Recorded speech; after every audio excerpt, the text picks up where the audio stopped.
Good morning.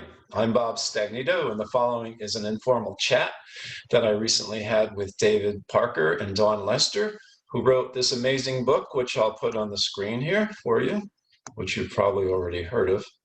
And it's called What Really Makes You Ill and Why Everything You Thought You Knew About Disease is Wrong.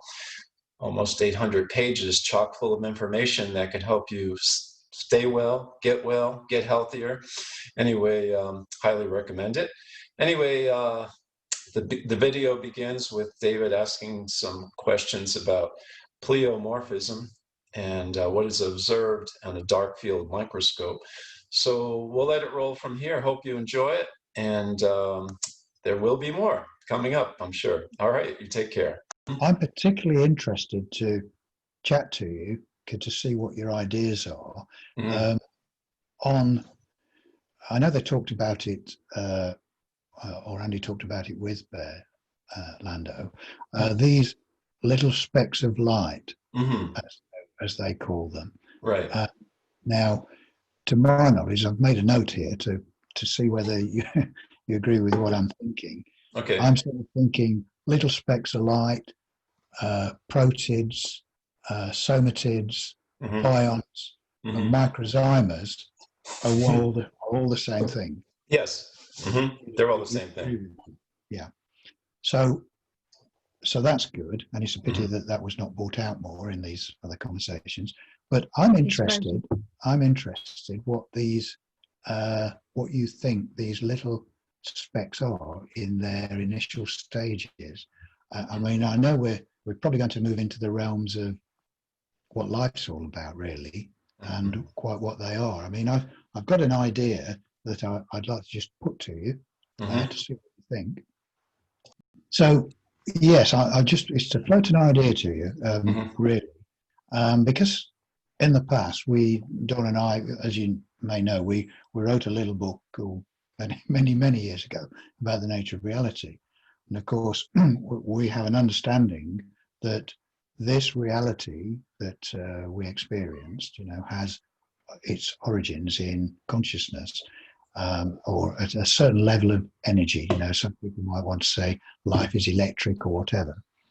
Now, quantum physicists, and I'm thinking vis-a-vis the Hadron Collider at CERN in Switzerland, where they're looking for, or have been looking for, the smallest particle, material particle, the building block of everything, which some, annoyingly, the mainstream media called it the God particle, which is, I hate these things, but that's what they do.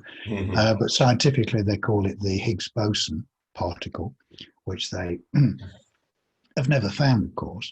And from our understanding of reality, they'll never find a very small particle that is the smallest particle that everything's made from, because reality isn't like that. It comes to a stage where it then moves into a different field of reality altogether, what you could not call physical as we understand it. Right. But that's where life comes from. And I'm thinking that these, coming back to these little specks of light that were talked about, microzymas, as they've been called sometimes, that we're now looking in biological terms, if you like, at a point where there's the transition from what we think of as a physical reality into another realm, the real realm where life comes from. And I think what the quantum physicists are looking for and what we're looking for in biology, it's moving in, both are moving into that area of where life comes from. It's just my idea of things to try and get a grip on what we think these little specks of light are, that then within the reality that we can see can pleomorph into different shapes and depending on what's required within the body. So that's my thoughts on it. I like it. And also, speaking of pleomorphism, of course, standard microbiologists say it doesn't exist, but we know if we take a bacteria and put it in one medium and then take it another and put it in another, rather, it'll change form. It's just why they don't recognize that, I don't know. It's so easy to prove. I mean, they do accept, in a very limited capacity. They do accept that there is a very limited, but they certainly don't accept that the whole range. That they can transform into different shapes, but they transform according to the environment. So it depends on the environment that they're in as to what functions they're performing. So that's why you see a certain type of bacterium in a certain so-called diseased tissue. So if you like, and they call them by different names as if they're different and completely different entities, but they're not. They're just different phases or different morphologies depending on the environment that they're in. And this is obviously a big shift for them, because then that means that they'll have to accept that these bacteria aren't the cause. But at the same time, they aren't, some terrain theories, some of the people who talk about terrain theory say that these bacteria are the result of disease. And that again can be misleading, because they don't appear because of disease. They're performing, I think, as Berlander was saying, they perform certain functions within the body. And I mean, there are always bacteria in the stomach, in the gut. That's not because the gut's diseased. It's because they're doing what they do. They're performing a normal function, which is breaking down dead and breaking down food. And cells die all the time, so they're breaking down and decomposing them for easy expulsion from the body. So they're performing functions. So they're not always there as the result of disease, even though they may be seen in greater numbers when there is diseased tissue.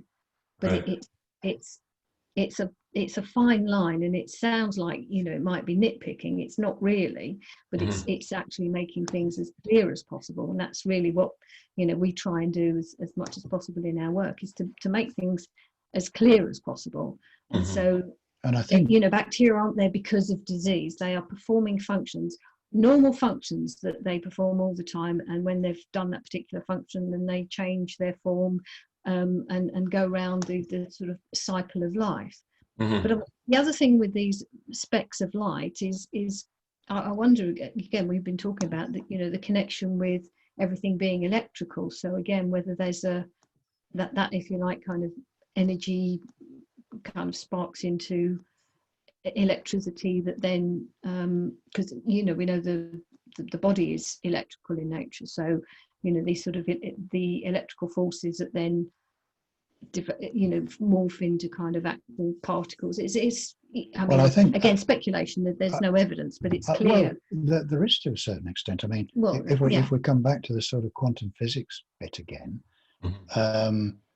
as we know, if we just look at atomic structure, which everything's made of, in its simplest form, you've got an atom with a nucleus and orbiting electrons. And then when scientists have sort of broken that down, the nucleus is made of neutrons and protons, and then they try and break that down. But they eventually get to this thing where they just say, well, it's sort of energy, and we don't really know what that is. And hence, as Dawn was just sort of alluding to, and other people have said, the universe is electrical in nature, or let's say people might have strange ideas about what electricity is, because they think it's just stuff that comes out of the wall socket in their house. But it's a bit more than that. So if we just call it energy, because that's what it is, and I'm back to where I started, really, where life's coming from. And I just want to refer to, because I made a little note here, because I found this particularly helpful. I mean, probably most people have heard of Einstein's famous equation, E equals mc squared, where E is energy, m is mass, and c is the speed of light squared. But most people don't really understand what that might be. But there's a scientist at the Stanford University in America called Hal Puthoff. I think he's still there. And I liked his interpretation of that. And he said what that formula is actually telling us is how much energy is required to give the appearance of matter. And I think that's quite a profound insight into how much energy is required to give the appearance of matter, because we, through our limited five senses, can only perceive reality in a very limited way.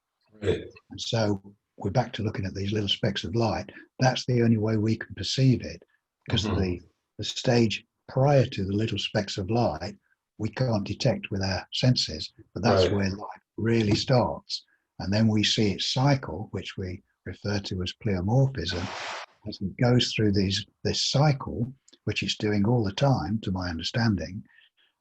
As Dawn had said, it's not just if the body's diseased. I think we have to take that word out of it, because this cycle of pleomorphism is something that's happening all the time. It's all the time, with cells being born and dying. Yes, all the time. So there's nothing weird about it, or something that only happens if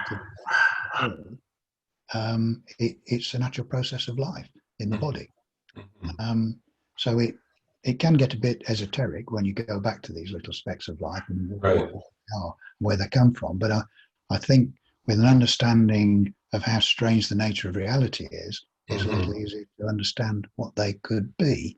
Yes. But again, because, c is the speed of light, so again, light comes into it, and again, light is electromagnetism, isn't it? It's energy again. So again, it's energy. So it's not too surprising that you've got these specks of light. So you can see there are some clues that make it or help it make sense. And of course, kind of getting into areas, as David said, that are somewhat more difficult to explain.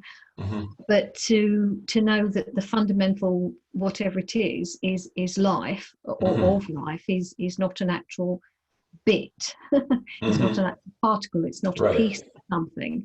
But there is, as I think you've often called it, the life force, which is connected to what you do with acupuncture and the life force that goes through the body. It's called electricity, but it's David said it's not kind of the electricity that goes through the wires, but it's a life force, and it's definitely part of our bodies and what we are. And of course, it's important that it all flows easily, flows well, and that helps health. But that's your territory, isn't it? Well, and I would say that a lot of people say the life force flows through the body, and that's true, but also take the next step. The life force creates and maintains the body. It's the source of all. It's almost like you were saying energy, but it's energy at different levels of vibration and in different patterns. So material things are just energy in a more dense, low vibration form, And it's material things. I mean, again, another quantum physicist said, I think it was Professor Amit Goswami, among others. I don't know whether he's still with us, but he said that people won't understand reality until they understand that energy, matter, and consciousness are the same thing.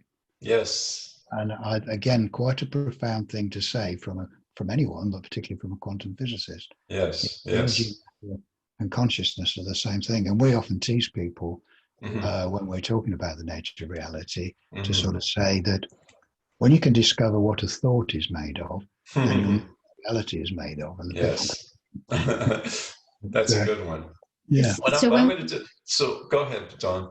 Oh, well, I was going to say, talking about energy, but I mean, energy again, that's a fairly kind of unknown, unquantifiable kind of thing. So and it's not a particular type of, I wasn't referring to a particular type of energy. It's just the word that we find is sort of, the nearest to describe it. Because again, you use words to describe something that's beyond time and space. So, but yes, I mean, as you say, different forms of energy and different types. But yeah. Right.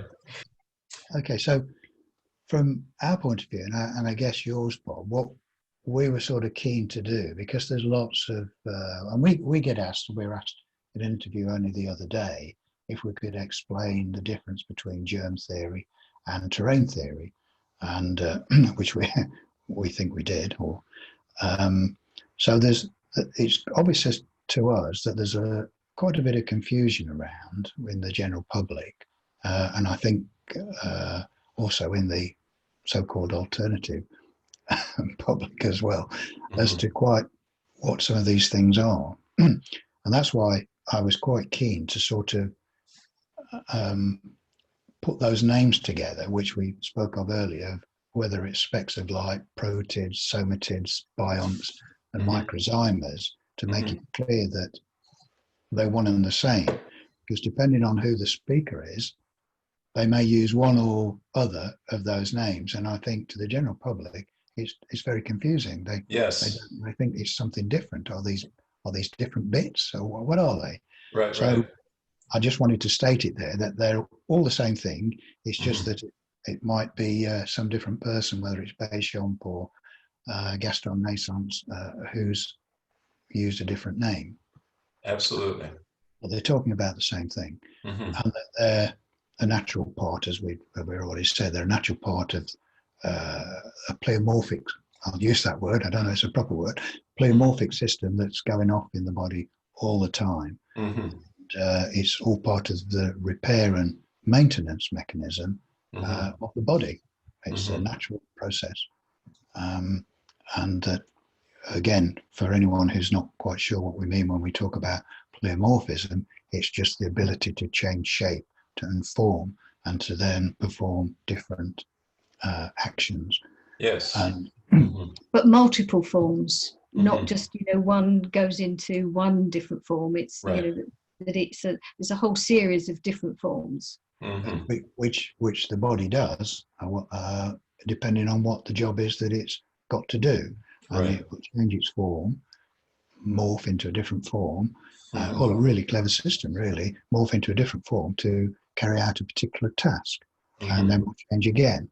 You can see that, I was going to say, you can see that bacteria are used for biodegradation of certain environmental toxins. So they're used for oil, petroleum oil spills and things like that. But they say only certain, and I don't quote me because I can't remember exactly, but I think one of them, I think E. coli is used for the breakdown of certain heavy metals. So they say, well, it's only E. coli that can do that, but not realizing that E. coli is just one type, one form, or one morphology, or of something that that changes form all the time. So but it's a good example of a particular form that is useful for breaking down a particular type of toxic substance. I mean, because that's one of their main functions. Bacteria break down various substances into their component parts. Otherwise, we'd be miles high in rubbish. The planet. That's part of their function. But some of them, in some forms, if you like, can break down heavy metals. So again, that can reduce the toxicity within the environment. But it's not that it's E. coli that do it. It's only in the form that is given the label E. coli. Again, everyone gets fixed on the labels as if it's something different. But these are just different names for different parts. Right, and I think the reason most microbiologists don't see this or don't understand pleomorphism is because they're doing staining. They're looking at still shots. They're doing the typical microscopy where they take a sample and they dry it, stain it, put it under the microscope. They're not using dark field microscopes where they can see things in life, see actual living action. So that's the reason why they don't think it exists. Yeah, no, I mean, Harold Hillman talked about that in detail. Yeah, I mean, it's the typical thing of science, so-called science, isn't it? Where it compartmentalizes things, and they just look at a little snapshot, if you like, and think they're seeing the whole picture. They don't realize that none of life is like that. It's a cycle. You've got to look at the whole thing. You can't look at little bits of it and hope to understand what's going on. But of course, that's a mistake they make. There was something I'd like to address, which might be useful, because it's, again, always something that comes up with regards to some people's ideas of terrain theory. And that is that bacteria, in particular, can, under certain circumstances, contribute to an illness. and the idea being that if the body is under assault from let's say from external means, a toxin of some kind that could be quite severe, which then generates lots of bacteria, we'll say, to start to clean it up, that the actual, for want of a better word, the excrement from that bacteria can then cause a problem itself, because there's so many of them trying to digest. Now that's something which I don't think is correct. Yes, you could have lots of bacteria, and yes, they could be excreting things as they break down the material, but the rest of the body's system, in the way we've been talking about with the cycle of pleomorphism, would clean up anything that was being excreted by the bacteria. It's all part of a system. It would not be that the bacteria. I don't hold with, or Don and I don't hold with the fact that the bacteria under those circumstances would actually exacerbate an illness. The body is far more intelligent than that. So it would have multiple layers of cleaning up the system, because that's what it's doing. So any, if you like, sort of toxins that they are claimed to produce would be byproducts of breaking down a particularly toxic substance. So in the same way that I believe antioxidants work, that they neutralize oxidative free radicals. They don't completely eliminate it, but they make it less dangerous, and then there are a few stages that at each stage it becomes less and less dangerous, and then it's sort of eliminated. So in the same way, it would certainly make sense that the byproducts of the bacteria are breaking down these toxins and the damaged tissues, and these are byproducts that they're calling toxins. It's not bacteria producing toxins, because otherwise they're poisoning their home. They'll be killing their own, where they live, so that wouldn't be helpful. But there's no way that there's any evidence that bacteria are destructive. I mean, they are the part of the fundamental parts of aspects of life, and so they would always be attempting to maintain life. So they're byproducts, and as David said, there would be other forms that would be able to break down their byproducts, and it would just be a series of it's a process. But because it's only ever one, just this snapshot that's looked at any one time, they only see one part of the process and think of it as a thing in itself, instead of watching the whole sort of factory line of the whole process, and seeing it as a living process. Well, and as we've already said, the whole cycle of pleomorphism would create different stages as required to clean up if there was the waste from, let's say, the first line of defense. I'm trying to sort of keep it simple. From the first line of defense of bacteria breaking up this toxic whatever it was that had entered the body, whatever the waste products were from them, there would be other cycles in the pleomorphism that would be able to handle that. So it's not like there's just bacteria in one particular form. Exactly. Plus, whatever they're breaking down that's toxic, what their byproduct or their excrement would be less toxic, because they're already working on it and breaking it down. So, and plus, you have to assume that the intelligence of the body that's creating these is not going to create something that's going to harm itself. It's trying to remedy a situation. Now, those are the bacteria that are created in the body, which is the majority of them.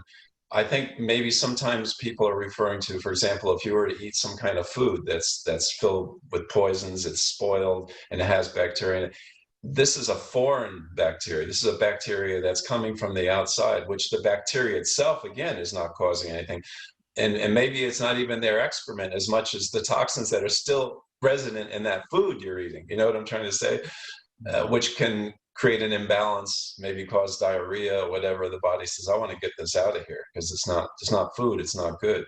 But the bacteria that are actually created within the body, no, they're never going to create a problem at all. And again, getting back to the external ones, the ones coming from the outside, even then, it's not the bacteria. like even Cowan says, it's the material that those bacteria are in. That's the toxicity right there. Yeah. Yes, I mean, so much of what people eat isn't, shall we say, as clean or as natural as it should be, Right. And or as fresh as it could be. So I mean, literally, as soon as something is removed from the earth, or if people are eating animal products, I mean, if it hangs around for a day or two, it'll start to decay. I mean, that's what animal flesh does, and it'll start to decay, and that's why there will be bacteria there that are breaking it down. But it's the fact that it's no longer fresh, that the body, if people are eating meat, the body will reject it because it will recognize it as not being fresh and not suitable for digestion. And so the body, as you say, in its amazing wisdom, will just say, no, this isn't suitable, and try and get rid of it.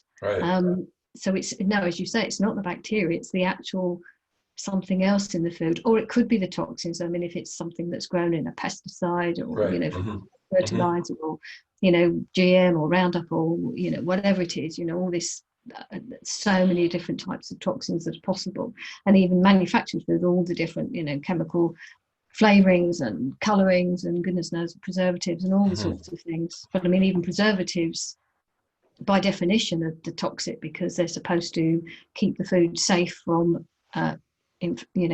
contamination with germs. So it's a whole problem. But it's, again, people are misled into thinking what food is, and it's always, if you're ill after eating something, but it's because of the germ. I mean, it's so deeply ingrained into people's ideas, and it just seems to be so difficult to help people come out of that mindset, to realize that it isn't the germs.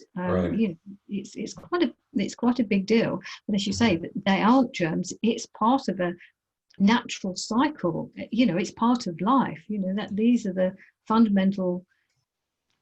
I don't know, because you can't use the language. It's it's the fundamentals of life.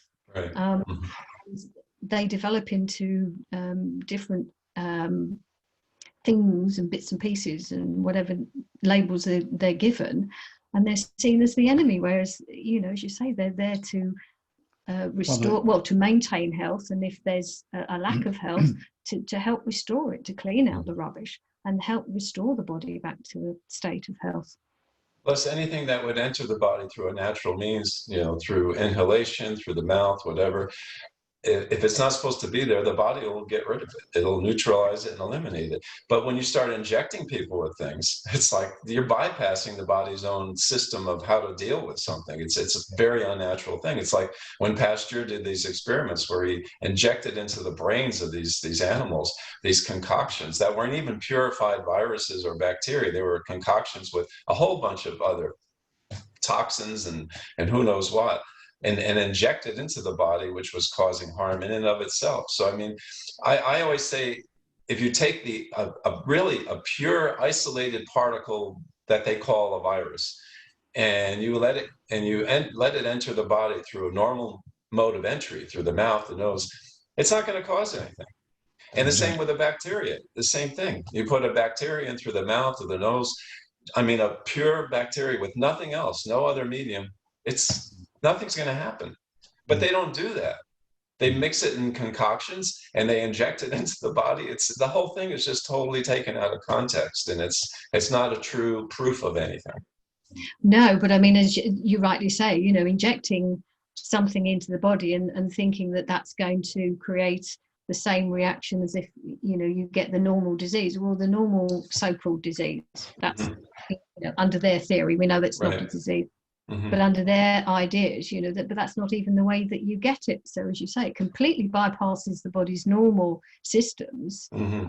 That's just completely disregarded. It's absolutely ridiculous. I think that's just another example, as we've tried to point out throughout our book, and every time that we have a video conference with anyone, to point out just how unscientific the medical establishment is. It is not based on science at all. And of course, we're seeing a prime example of that which is plaguing the earth as we speak, as it were, where the evidence is insurmountable to show that what the governments of the world are doing is not based on any science whatsoever. And we were looking at dozens and dozens and dozens of freedom of information papers only the other day, Dawn and I, from around the world, where people have written to their governments and health departments to ask for, under the freedom of information, where is the scientific evidence that you have to show that this so-called virus has been isolated and proved to cause the disease?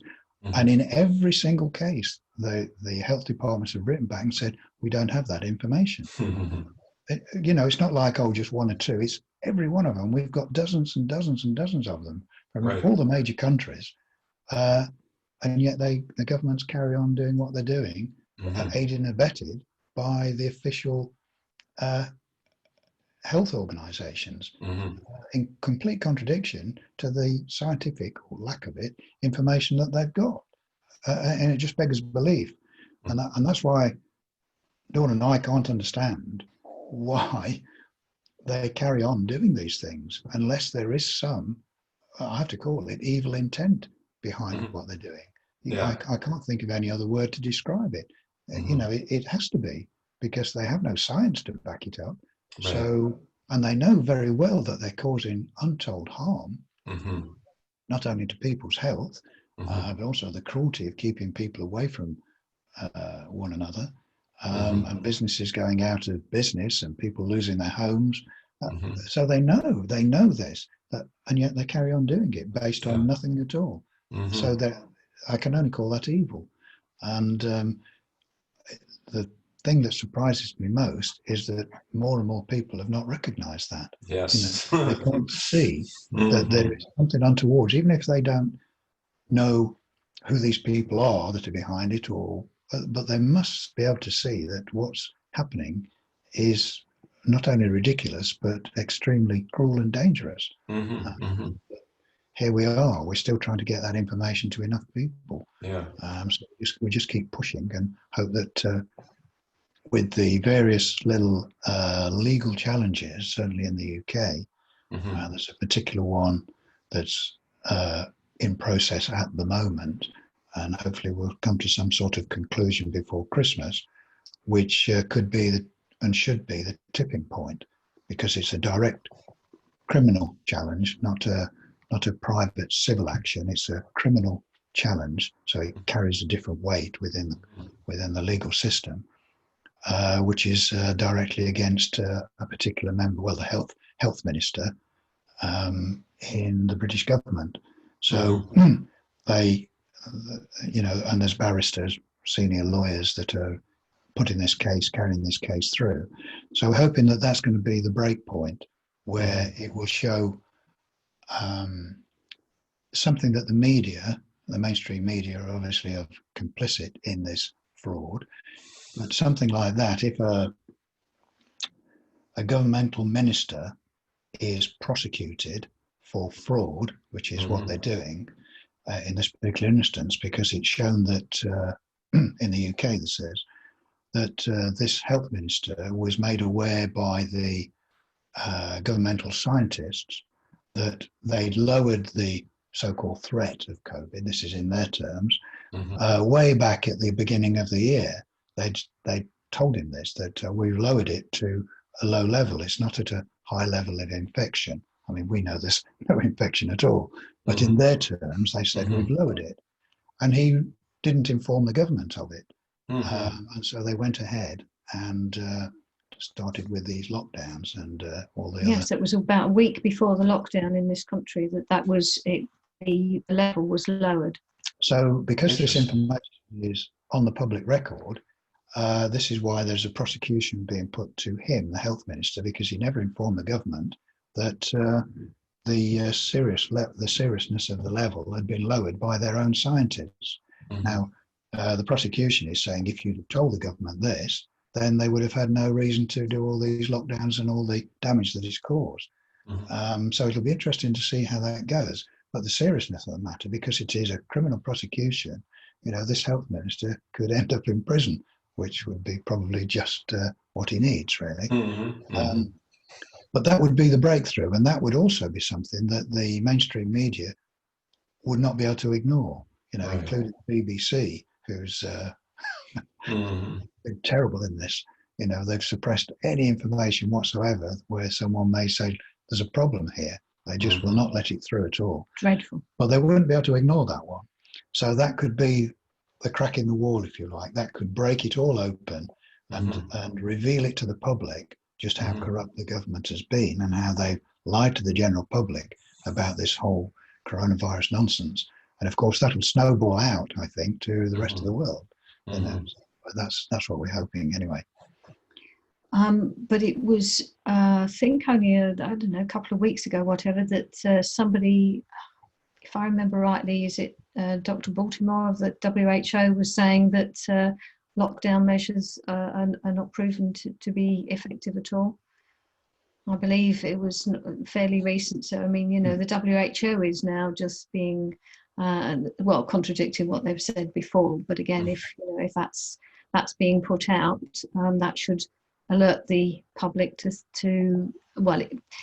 it ought to get people to really start questioning things, but it ought to alert the public to the idea that they're not all agreeing with each other, and it's not obvious, and it's not based, it's certainly not based on science, but they should be kind of questioning what is called science behind all of this. But I mean, it's fairly obvious with the fact that they've been changing their minds. First it's okay to do this, now it's not okay to do this, and it's it's 6 feet, no, it's 3 feet. Oh, well, no, it's back to 6 feet. It's no mask. Oh, no, you've got to wear a mask. It's really confusing people. But I think it's, part of that is designed to really do just that, to confuse people. Yes, to do that. But also it helps, the divide and conquer. So to get different people arguing amongst themselves, and so. Absolutely. Looking for the science, for the masks, against the masks. They had masks. Recently was sent something.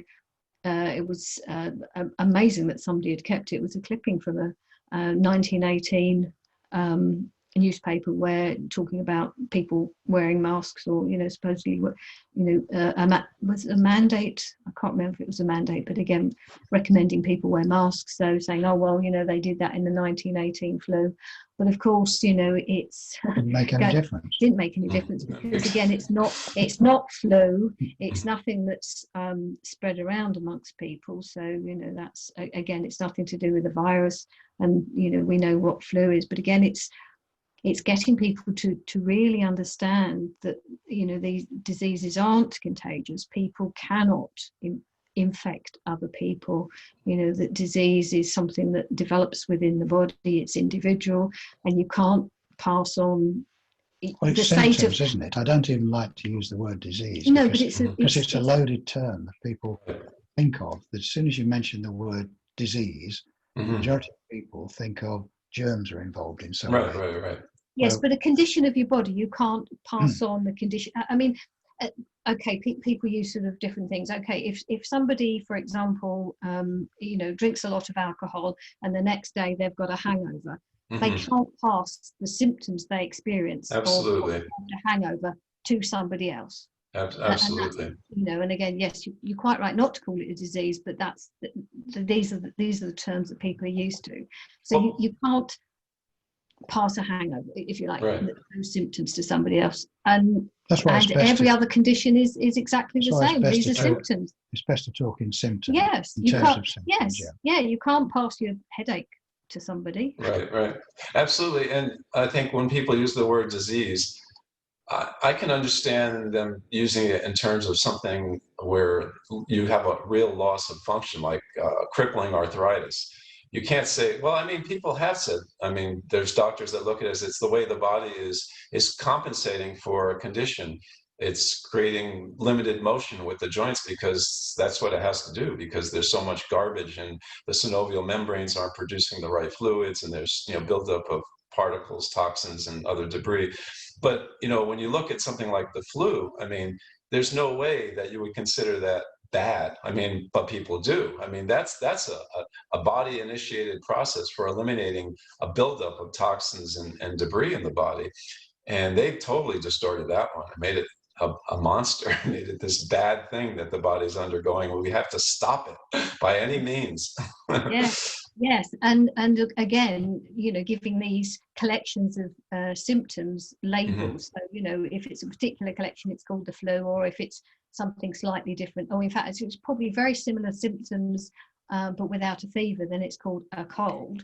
I was sent an article, I think, I can't remember, was it USA Today or something, where they were trying to show the difference between what's called a cold, the flu, and COVID. And right, in fact, I've seen that. Oh, right. Well, when it came down to it, they were effectively the same symptoms. The same.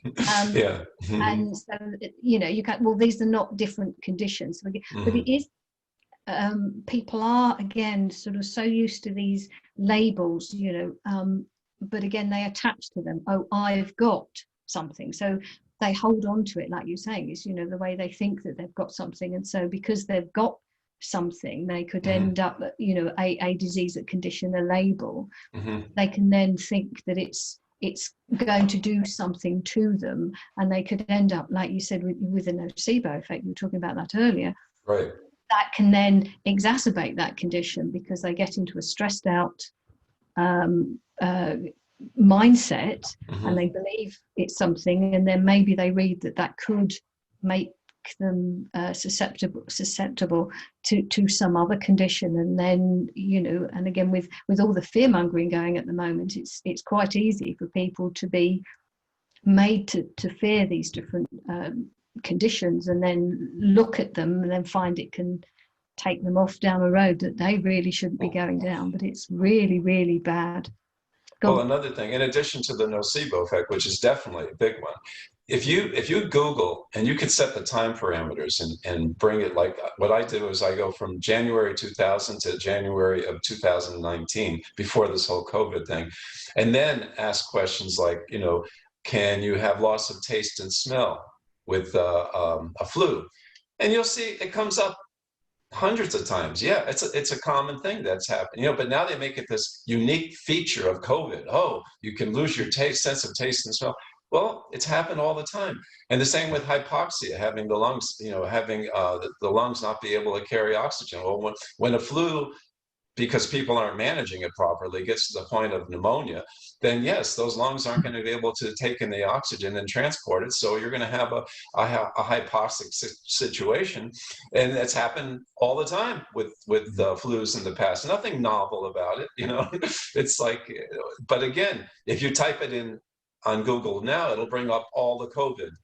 So I mean, it's all being manipulated, you know, the algorithms, and they just want people to believe that this is a new and novel thing, that it's not just a typical flu, but it's BS, you know.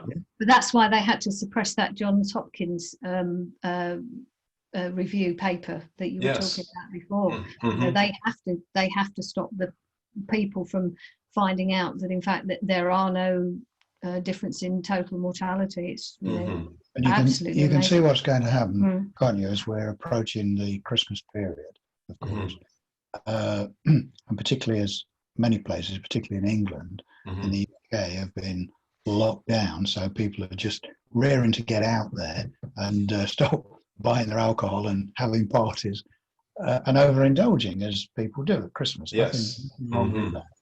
But this year, of course, come January, February, when people are starting to detox, what would normally have been called the flu season is now going to become, oh, there's been a big rise in COVID. You know, everyone's got, coughing and, you know, mucus being produced and all the rest of it. You can see what's going to happen. And the governments are going to, unless they get stopped, the government's going to latch onto all that and say, oh my God, yeah. You know, we gave you some freedom over Christmas, and you've abused it. You've all got together and had a party. Now look, you've all got COVID, you know. So now we're going to have to lock you down even more.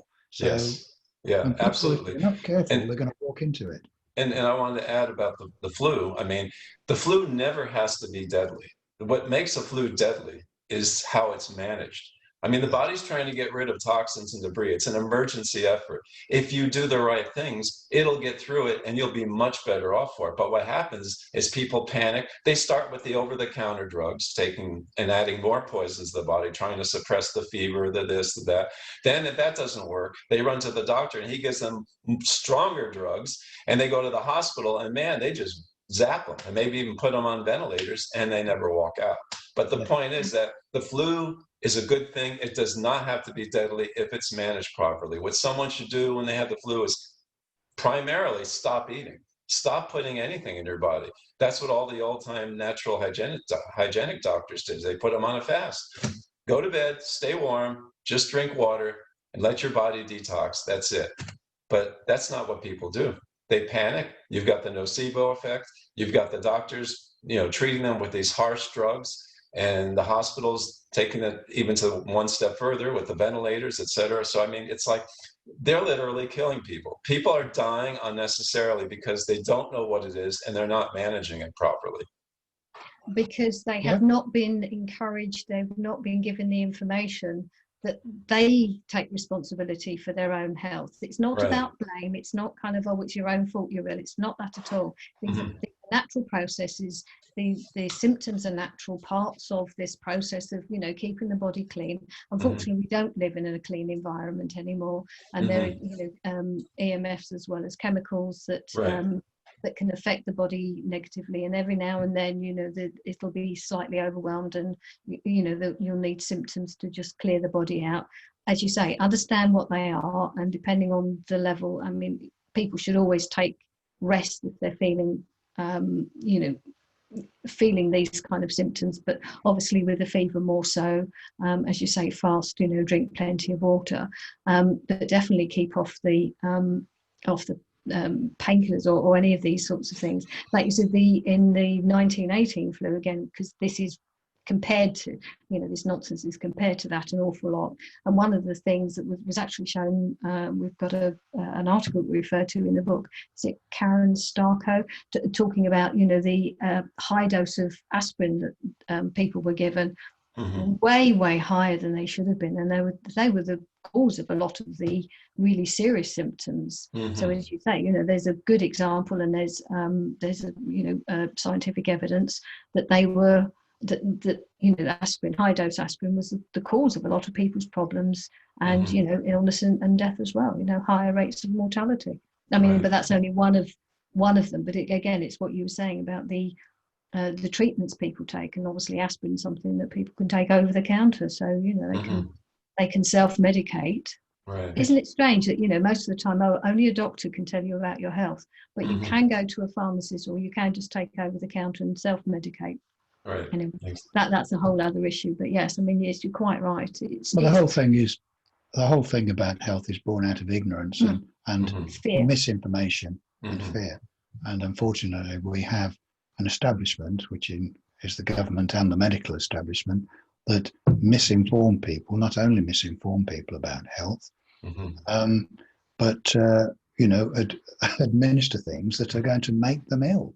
And as you said, Bob, to the extreme of actually killing them. They're killed by the treatment that the medical establishment gives them. And, we've talked about it before, there's a word for it, iatrogenesis, which is basically death by modern medicine, really. And it happens in all countries that practice so-called Western style of medicine. And I mean, really, that's what our whole book and everything we do is about, is to try and get the correct information out to people, and the work that you do, Bob, in order to save lives, because natural health is natural. It's very simple, it's very simple to do. And you don't need, a pharmacist to help you do it. In fact, that's the last thing. It's almost the worst thing you can do is go to the doctor and go to the pharmacy. It's almost the worst thing you can do if you're not well. And speaking of iatrogenic, I think it was about 3 years ago, John Hopkins published an article, and I think they said upwards of 400,000 deaths in the U.S. alone from doctor-induced or doctor-caused, deaths. So Which I mean, it's like, and so what they're claiming for COVID now is it pales in comparison. I mean, it's just, and of course, the number they're giving for COVID is totally manufactured, because until they can actually to prove that this particle they're calling a COVID virus is causing it, which they haven't even isolated, purified, characterized, as we know, even though they claim to have, they can't say that any deaths are due to it. It's totally bogus. Yes. Yeah. Yes, absolutely. But if Johns Hopkins is reporting it, then the chances are that it's higher than the 400,000. So Yes. likely to be conservative. The other Right. thing that we say, in fact, it's almost certainly the number one cause of death everywhere, because even when people, say either heart disease or cancer have higher mortality, chances are that the people are dying from the treatment rather than the so-called disease. Absolutely. As people with heart disease are given all kinds of medications, and obviously cancer is, well, we know how toxic treatments are for that. So chances are people are dying from the treatment, as opposed to the so-called disease. So, but the medical establishment will never admit to that, of course, and never recognise it. That's for sure. So yes, I mean, there's no way of actually knowing how many people die as a result of, even using the medications properly, because that was back in July 2000. Barbara Starfield wrote an article. Is US health really the best in the world, or something along those lines? And even then, she was only looking within the hospital, and it was about 100,000 deaths from in hospitals alone from correctly administered medications. So these are not mistakes, not errors, not the wrong doses, whatever. These correctly administered, and people were still dying. And that was 20 years ago. There is information out there, but it's not publicised. But it's far worse than is even admitted, because they don't realise what disease really is. And for the most part, as you say, these are part of normal processes for the body restoring and maintaining health.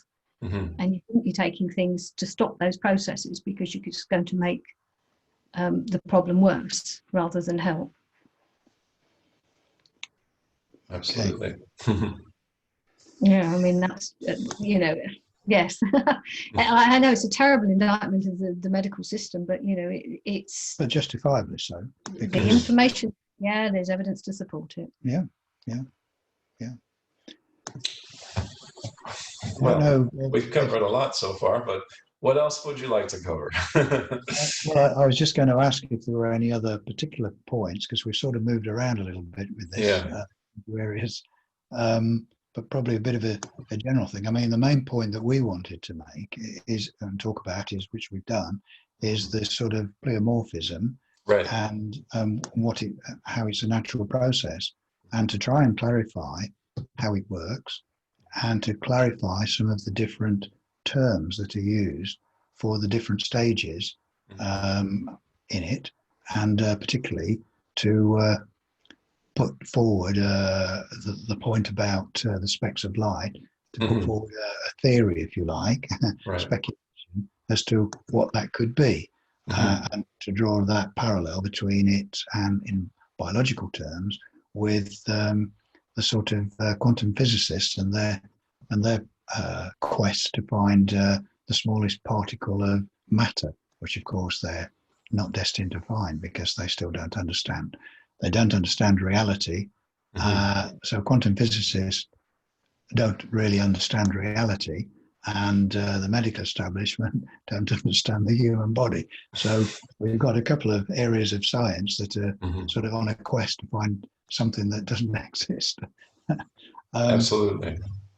So it's a bit of an indictment of because they've lost the true meaning of science, which is the quest for truth, because it's in all aspects it's become partisan, where various groups have got their own vested interests to protect and their own careers to protect, and therefore they either distort or suppress information. They don't, as we've always maintained, they don't follow the evidence wherever it may take them. They'll only follow it so long as it's in line with whoever's paying the bills, or should I say more correctly, whoever's paying their wages, their salaries.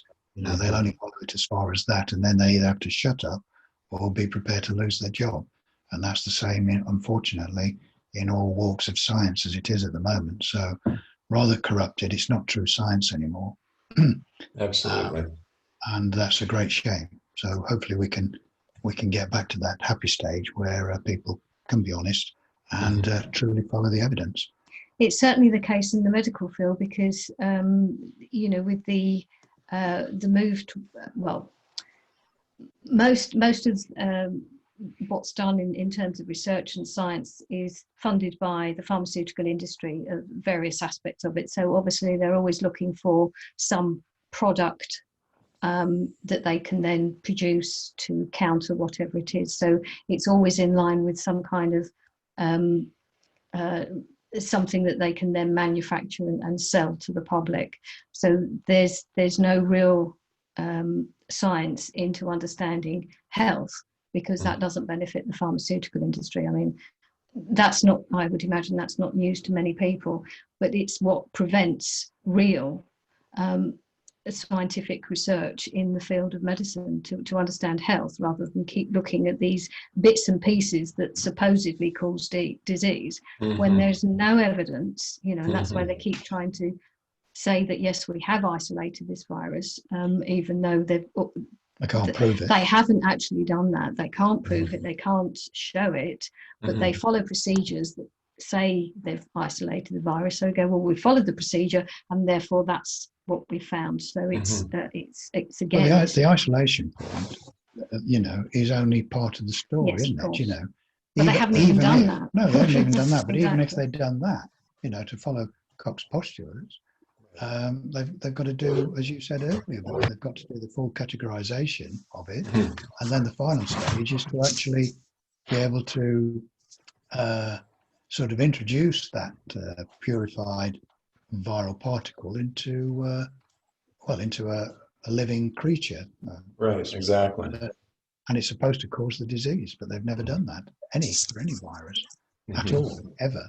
So they've never followed it through. So even if they said, oh, we have actually isolated it, well, yeah, okay. If you had, that's only the first stage of the process. You know, you've got to complete it, but they've never done any of that. But just to come back to what we were talking earlier, I mean, there's unfortunately two stages, isn't there, of what's going off. You've got one, as everyone knows, the pharmaceutical companies, it's big business, selling drugs of any type, including vaccines, is big business, it's billions. So you've got monetary vested interests on the one side to keep this whole sham going.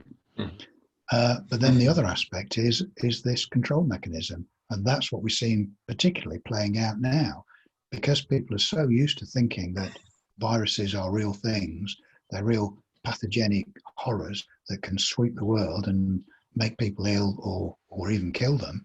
You know, we've been through it a few times, haven't we, with AIDS and swine flu and bird flu and all of these other nonsenses that they came up with that were going to kill tens of millions around the world, none of which came possible. Right. And then now they're doing it again. So it's a great control mechanism. This time they've really overstretched themselves and actually managed to shut the world down based on another virus which they've invented, which doesn't, again, they still never proved to exist. But they've been very successful in having all the governments of the world compliant and going along with it. So I think this is a last-ditch attempt by this, or we'll call them globalists. So I could think of other names to call them, but we'll call them globalists. This is a last-ditch attempt. And if people can only see through it, which we're trying to get them to do, to see through this hoax, farce, lie, whatever name you put on it, they can be overthrown. And if they're overthrown this time, and the whole of the medical establishment and the governments and the media are then exposed for perpetuating this lie, they'll never be able to do it again. And the whole world will be a much different place and a lot safer. So that's what we hope. Well, what's the next step? What do we do from here? Well, I think certainly in the UK, I think that's why I mentioned the legal challenge. I think even though the legal system itself is corrupt, but we won't go into that now. We could do a whole podcast on the corruption of the legal system, but because the legal system is corrupt, it does delays in things.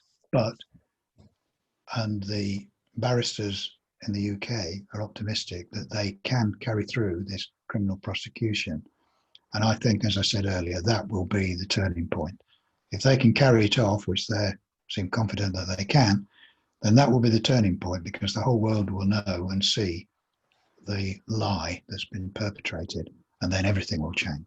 So that's our hope, and there's every good chance of that happening. But there is also a step that people can take, and that is to realise that there's nothing that they can catch or give to anyone else, and to not wear the mask. It's time to, we were talking about this earlier, Dave and I, sort of before, that there comes a point where we have to draw a line in the sand and say, well, no, I'm actually not going to take this step. Yes, to take this step to actually sort of acquiesce to what they're trying to put out. And so we have to take a decision and say, well, actually, I'm not going to do this, because if you accept the mask, then you're accepting the social distancing, you're accepting all the atrocious things that the consequences, and then obviously, and then you end up sort of down the line and you accept the vaccine, and we haven't even started talking about that. Whatever else is in the vaccines, we know they are not going to help anybody to stop them. Actually, it's not about protecting them. It's actually, apparently, these vaccines are supposed to stop or reduce the likelihood of symptoms. So we don't, as we were talking before, you don't take anything that stops your symptoms, because that's your body's normal system. And these are the things that we're hoping to get out to more people, so they understand exactly what the body does, and so they realise they don't have to wear a mask, or even if they don't believe that it causes them harm, there's no reason to wear a mask.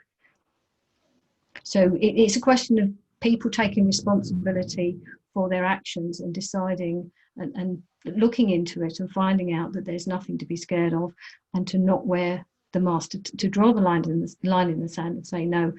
And the more people that do that, the stronger if you like, the sort of resistance to what's going on, and then it will help to stop it from going any further. To encourage more and more people to push back, because exactly. This is. I know I said it's a last-ditch attempt for the globalists to gain control of the whole world and all the people in it, but it's also a last-ditch attempt for humanity to push back against these globalists to stop it going any further. It really is a last-ditch attempt, because if they're allowed to get away and to continue with the program that they're doing, as I've said before, the future is very dark for the whole of humanity worldwide. And I'm not overstating it. It will be very dire if they are not stopped this time. Absolutely. So people really need to do something. They really need to educate themselves and push back in any way. And I'm not talking about violence, but to show, as Dawn has said, at least show that you're not acquiescing. And an easy way to show you're not acquiescing is to stop carrying out their ridiculous measures, with masks or social distancing or putting bits of plastic between you and the person at the cash out, nonsense, I mean, if people just thought about it a little bit, even if such a thing as a pathogenic virus existed, the masks aren't going to stop them. Bits of plastic between you is not going to stop them. Exactly. Walking 6 feet apart is not going to stop them. If people just use a little bit of common sense, they could common see sense. Is nonsense. But there are also various businesses that are also resisting and open or remaining open or opening against these sort of measures. And I've also seen that there are some travel companies that are going to try and do what they can to make sure, to not comply with these measures so that people can travel without having to wear a mask, because obviously these are the sorts of things that we wouldn't do. We wouldn't actually want to travel if we were being made to wear a mask. But there are companies, there are businesses that are having good ideas about other ways to live, shall we say, or other ways to interact with each other. And so again, as David said, this is a good opportunity, but it's an opportunity for humanity, not just to show the humanity, but also to show how innovative they can be, and to be creative with different ideas and say, well, okay, well, we can't do that, but let's find a different way of doing things. Let's find a different way of traveling. We don't want to do it that way. Let's find a different way. So this is the time for people to be creative and imaginative. I think probably it's just my mental makeup is, I don't want to think about halfway houses, to find ways around what they're doing. They have to be stopped. It's Exactly. They have to be stopped. No, they have to be stopped. I agree. Because, speaking of, go ahead. no, I was thinking of the masks, for example. Just what they're doing is they're going through the back door. They're getting all these big companies, these big chain stores, et cetera, to require them. So they can say, well, it's not the government doing this, it's the stores doing it. And they have perfect right to decide what they want, who they want to let in their store and what they require. So it's a tough one. And God only knows what incentives they're giving these big corporations to institute these rules. Exactly. Yes, but if there are shops that are opening that are not making their customers wear masks, then they're the places to frequent. But that's why they're putting all the little businesses out of business. Yes. Absolutely. But Absolutely. at the same time, I understand exactly what you're saying about, the system has to be, if you like, changed, but there has to be something that comes out of it. And so while there are, if you like, it's just the little seeds, there are little seeds, so that when the system, the corrupted system starts to fall apart, there are already sort of small growths, that there are other places to go. It's not going to be a complete desert, if you like, kind of, the system's collapsed and now what? There are things in place for life in the right way to be continued. That's really, it's the seeds of generating the kind of what happens out the other side, if you like. Once the system, we've got to system's understand, got to fall down. Yes, it has to, because otherwise we're going to have, what I was saying is, all the little businesses which can be independent have gone, and you've only got, as you were saying, Bob, the big corporations, whether it's supermarket owners, airline owners, and they're already in the control and the pay and probably even complicit with the governments, these people, So we cannot allow it to get to a stage where that's all there is. So that if you want to buy food, you've got to go to one of their supermarkets where they can do anything they want. They can impose any rules on you that they want. And if you don't want to abide by it, then you don't go in and get your food. If you want to go on holiday or just travel anywhere, you've got to go to the big airlines because there's no little independence. And again, they can impose any rules on you that they want. And you can bet your life, one of them will be, have you had your vaccinations? And if you haven't, you can't get on the plane. So we can't get to that point. There is no halfway house. The whole thing has to be stopped. And the way to do it is, I don't think it's appealing to the government. It's appealing to the masses, getting enough people to wake up, because there's more of us than there is of them. And if we just get enough people to wake up, the problem is solved. Well, I always say to people, you have to start thinking of the government as a criminal organization, because they are, however they get, whatever they're doing, it's criminal, in the true sense of the word. So it's no good appealing to a criminal organization to do the right thing, because they're not going to. So Absolutely. they have to go. And it doesn't matter what side of the fence you're talking about politically, whether it's right or left, there is no difference. So, you know, Right. it's not a question of, well, we get that bad lot out and we get our lot in and they'll be better. No. No, it doesn't work like that. Absolutely. No, definitely not. Definitely not. Okay. So, but you know, it's just I don't want it people to feel that, you know, it's all hopeless and you know, to be despondent. It's not tough. It's tough. It's a tough time we're going through, but it does require people to understand what's going on, to take some responsibility for themselves, and to start taking some action. Because I know that lots of people are probably wearing a mask not because they completely believe the government necessarily. They know there's something strange, but it's just to be on the safe side. So they're just being careful because there's so much confusion they don't understand. Or afraid of being fined. Well, that's as well. So yes. But you but know, even that, I know in the UK, even that needs to be challenged because government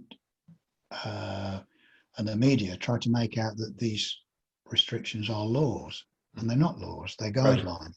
Right. And in actual fact, so they're not laws, so you're not breaking a law, and in actual fact, the government legally has no rights to do what they've done, as well as not having any science behind it, and the police have no legal authority to actually carry out those things, so they're all in error. And I think people will see, even if they got to the stage where a fine was imposed, it will be able to be overthrown in a proper court of law. But we're getting into another area now. One of the things that I've been spending quite a bit of time reading, because it applies to America as well as the UK, is the actual constitutions that we live under and what the actual laws are. Because I think most people are aware that what the governments have done is basically overthrow the constitution, both our countries, because our constitutions came from the same place, from the Magna Carta in 1215, you know, the US and UK, and indeed all of the old Commonwealth, you know, Australia, all of the old Commonwealth countries, you know, they all, their constitutions are all based on the same Magna Carta of 1215. So it's very interesting to see how the actual laws of the land are being abused and ignored and overthrown by the present day governments. So they are acting illegally. So one of the things that will come to light is just how illegal they've all operated. And again, so when there's enough people in the legal system that have the courage to challenge what the governments have done, then again, it will bring the whole system down and bring it back into line with how it should be, with natural law and proper constitutional law. And again, in all our countries, we'll all be better for it. So it needs a few people in the right places to have some courage to challenge the system. And they can do so legally, and they can stop all of this happening because, as I've just said, the governments have acted illegally, and it can be shown that they've acted illegally, and therefore they can be stopped. So there is a way. So to allay people's fears that it's not just doom and gloom, there is a way forward through this, and there is a way to come out the other side of this in a much better place, to a much better place than we even started at the end of 2019 before all the COVID thing happened. We can actually get to a better place than we've had for actually the last 100 years or so. I agree. We're going to be much more equitable and fairer to the people of these countries when they get their full rights back. So this is a great opportunity. We've never had this opportunity for several hundred years. So it's a good thing in a way for providing people wake up and have the courage to take the authorities on, as I say, not in a violent way, to use their own legal system and to demand that we have the proper legal system brought back, and that the governments become true servants of the people, not the other way around, you know, because under the Constitution, the governments are not allowed to pass these laws which restrict people in their rightful liberties and freedoms. They're not allowed to do it, but that's what they've been doing. So and cause people bodily harm, which the masks do, which the vaccines do. So all what they've done is totally illegal. And so, long story short, we need some courageous legal people to also push back and assist the general population to get their full rights back, and to stop and to make governments even stop using the word government. You know, they should only be an administration to carry out the wishes of the people. That's what they're elected to do. Yes, they use that word in the US, though, don't they? I know. It means the same thing. But yes, there is that They use the legal. word administration, but they don't carry out their actions as the administration, and that's the problem. But there is that German court case going through in Germany as well. That's the Rainer Fulmig. So you know there are instances of people pushing back. So it's just more more and more of that, and people taking individual actions. So so we'd like, on a finishing note, I'd like people to be optimistic, but not just to sit back and do nothing. Even if the only thing they do is take their mask off and throw it in, even if that's all they do, and to spread the word, to educate people. Small things. But if more people did that, then we'll see a sea change. Things will change for the better. And I agree. We have to do it. Yeah. There's no other choice. Otherwise, we're done. Absolutely, we are done. And I don't want to pass that legacy on to succeeding generations. So we have to succeed now. We have to. Good. Okay. Well said. Okay. Well, thank you, Bob, for having us on. We've probably talked enough. Yeah. So, as I say, thank you for giving us the time, and hopefully, I know we've covered quite a few bits and pieces here, jumped about quite a bit, but hopefully there's some interesting things for people that will help them not only to know a little bit more about their health and how they can get it back into their control, but also get their lives back under control, and to pull ourselves out of this ridiculous situation that the governments have imposed upon us quite illegally. Absolutely. Okay. Great. Well, I appreciate it, and we'll chat again soon. Thank you, Bob. I'm sure we will. Thanks, Bob. All right. You take care. Bye-bye.